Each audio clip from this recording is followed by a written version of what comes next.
They say most people spend their whole life working for money, but only a few ever learn how to make money work for them. This is the story of Ryan, a young man who learned that wealth doesn't come from working harder. It comes from working smarter. Ryan lived in a quiet town where every morning looked the same. He'd open the small grocery store at dawn, greet the same customers, count the same coins, and return home just in time for dinner. He wasn't poor. He wasn't rich. He was comfortable. The kind of comfort that slowly turns into a cage. For 5 long years, Ryan had been saving money bit by bit, but no matter how hard he tried, his savings barely grew. It felt like he was standing still while the world was running ahead. One Sunday, while sitting at a small cafe, he overheard a few people talking. They were discussing passive income, how to make money even while you sleep. That idea lit a fire inside him. He thought, what if my money could work as hard as I do? The next day, he visited the wealthiest man in a nearby village, Mr. Denner. Everyone said Denner was different, calm, quiet, and wise. He didn't chase money. Money chased him. Ryan found him sitting under a tree, sipping coffee, watching his workers manage his farms and properties. Despite all his wealth, Denner didn't look busy. He looked free. After greeting him respectfully, Ryan asked, "Sir, how can I make my money work for me instead of me working for it?" Mr. Denner smiled and said, "Good question, son. Most people never ask that. Let me tell you 7 truths about wealth, but only if you promise one thing." Ryan nodded eagerly. Denner said, "Promise that you'll do more than just listen. You'll act." "I promise," Ryan said. Denner leaned forward and began. "The first truth," he said, "is simple. Before your money can work for you, you must have some money. Save first, but never borrow to invest. Borrowed money builds pressure, not peace." Ryan nodded, realizing how often he dreamed of success without preparing for it. "The second truth," Denner continued, "is to delay your desires. Everyone wants to buy things that look rich.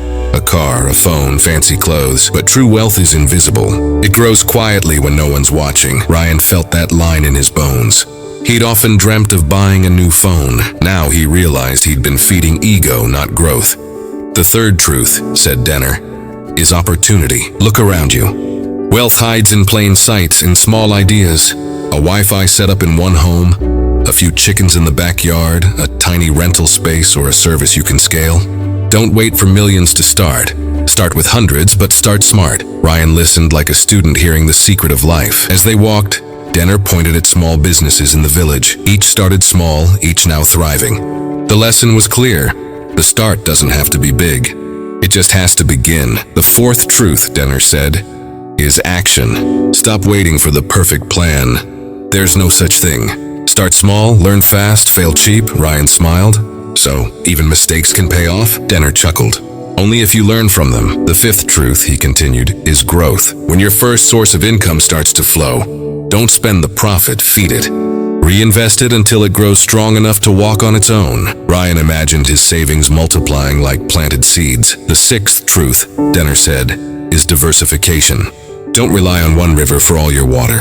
Build more streams, because even the strongest river can dry up." Ryan thought of his single grocery income and how fragile it suddenly seemed. "And the seventh truth," Denner said softly, "is patience. Money doesn't grow fast, it grows steady. If you stay consistent, learn constantly, and avoid comparing yourself to others, your peace will grow along with your wealth." Ryan sat silently, absorbing every word. When Denner finished, he said, "Sir, this is more than advice. It's a way of living." Denner smiled.